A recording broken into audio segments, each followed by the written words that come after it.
This interactive map created by the Federal Communications Commission illustrates broadband accessibility across the United States.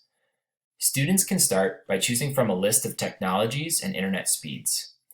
The map we are currently looking at is showing the number of broadband providers who offer download speeds of at least 100 megabits per second and upload speeds of at least 10 megabits per second.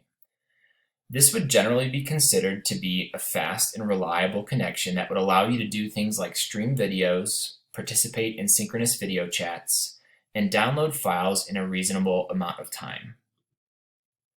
Just looking at the country as a whole, students may begin to have noticings and wonderings about the color scheme.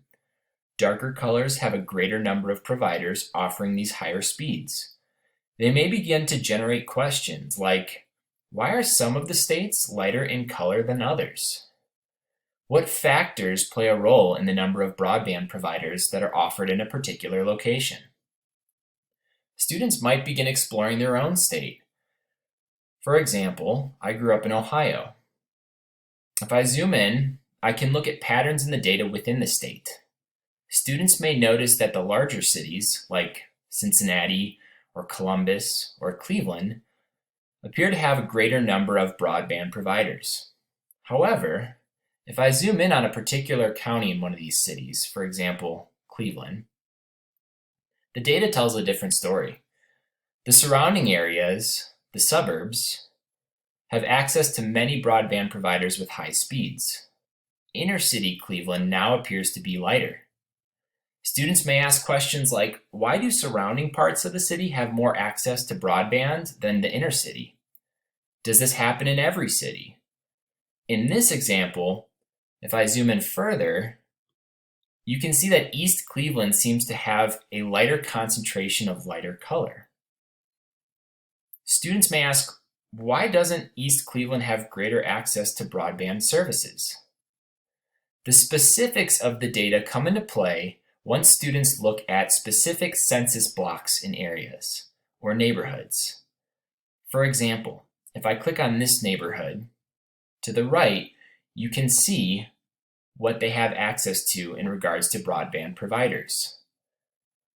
The fastest speed that they can get is 35 download and 3 upload, and that's through a satellite tech.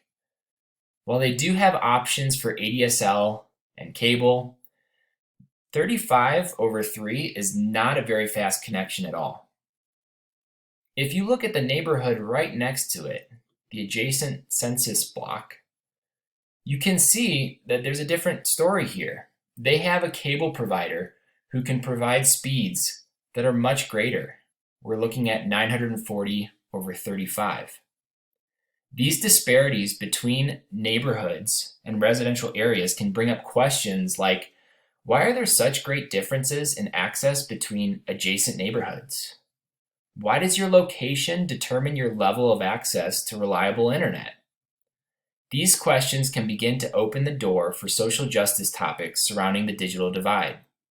And this website allows students to engage in statistical analysis while simultaneously learning about the realities of issues facing our society.